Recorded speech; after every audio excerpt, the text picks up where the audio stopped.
अस्सलाम वालेकुम दोस्तों, क्या हाल है? सब खैरियत से होंगे। आज के लतीफ़े करते हैं शुरू। एक नई नवेली दुल्हन को दूल्हे राजा फरमाइश करके गए थे कि जब मैं ऑफिस से वापस आऊं तो तुम करेले कीमा भर कर पकाना। दुल्हन बोली, मुझे सब कुछ बनाना आता है। आपको शाम को ऐसे करेले मिलेंगे जो आपने जिंदगी में कभी ना खाए होंगे। दूल्हा बेस्ट ऑफ लक बोलकर ऑफिस रवाना हो गया। दुल्हन ने सबसे पहले मोबाइल पकड़ा, यूट्यूब खोला। इंटरनेट का डाटा खत्म हो चुका था। कमरे से निकलकर बाई सासू माँ के पास गई। मैं सब कुछ बना लेती हूँ, आपके घर में कैसा पकता है, मुझे थोड़ी गाइडलाइन दें। सासू माँ मुस्कुरा कर बोली, कोई बात नहीं बेटी, मैं सब कुछ बताती हूँ। सास, सबसे पहले कीमा फ्राई करो। बहू, ये तो मुझे पता है। सास, करेले छीन लो। बहू, ये तो मुझे पता है। सास, करेले चाक करके बीज निकालो। बहू, ये तो मुझे पता है। सास सुन सुनकर पक गई थी कि मुझे पता है, मुझे पता है। सास ने कहा, करेले में मिट्टी भरकर धागे से लपेट दो। बहू, ये तो मुझे पता है। सास, कीमे में मिट्टी वाले करेले रख दो पकने के लिए। बहू, ये तो मुझे पता है। दूल्हा साहब ऑफिस से लंच करने के लिए घर पहुंचे तो करेले को खुशबू सूंघ कर रहा न गया और दूल्हे ने कहा, खाना लगा दो। और करेले तो बहुत अच्छे और खुशबूदार लग रहे थे। शोहर ने जैसे ही लुकमा मुंह के अंदर डाला तो मुंह सारा मिट्टी से भर गया। शोहर बोला, ये खाना किसने बनाया है? बीवी बोली, मैंने अपने हाथों से बनाया है। शोहर गुस्से से बीवी पर चिल्ला उठा और खाना छोड़कर चला गया, जिस पर सास बोली, ये तो मुझे पता था। एक छोटी सी लड़की जिसका बाप जज था, उसने प्यार से पूछा, अब्बा जान, आप मुझे मेरी सालगिरह पर क्या तोहफा देंगे? बाप, जो किसी मुकदमे लिखने में मसरूफ था, बोला, 14 साल कैद। जज, तुम्हारे मुवक्किल को रिहा किया जाता है। वकील, कौन साला ऐसा कहता है? जज, तुम्हारी हिम्मत कैसे हुई मुझे साला कहने की? वकील, जज साहब, मैंने कहा, कौन सा ला ऐसा कहता है?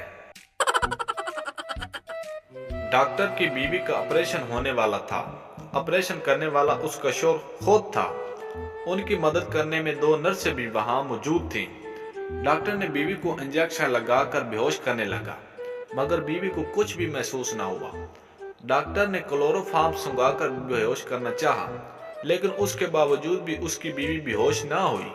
ये देखकर डॉक्टर साहब बहुत परेशान हुए। डॉक्टर शोहर को देखकर बीवी बोली, जब तक ये दोनों चुड़ैलें तुम्हारे साथ हैं, मैं बेहोश नहीं होंगी। ट्रेन में 2 लड़कियां सफर कर रही थी। एक लड़की ने पूछा दूसरी से, तुम्हें कैसा शोहर चाहिए? दूसरी लड़की, मुझे करोड़पति चाहिए। लड़की, अगर करोड़पति ना मिले तो?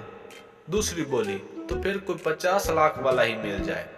लड़की बोली, अगर वो भी ना मिले तो? दूसरी बोली, तो फिर कोई 25 लाख वाला भी मिल जाए। ऊपर बर्थ पर लेटा हुआ पठान बोला, ओ माड़ा, जब बात 300 पर पहुंच जाए तो मुझे उठा लेना। एक बादशाह ने खुशी में सारे कैदी रिहा कर दिए। अचानक एक उम्र रसीदा एक बुजुर्ग नजर आया। बादशाह ने उस कैदी को बुला कर पूछा, कब से कैद हो? बुजुर्ग ने जवाब दिया, आपके अब्बा के दौर से। ये सुनकर बादशाह की आंखों में आंसू आ गए। उसने सिपाहियों को हुक्म दिया, इसको दोबारा कैद कर लो, ये अब्बा की आखिरी निशानी है।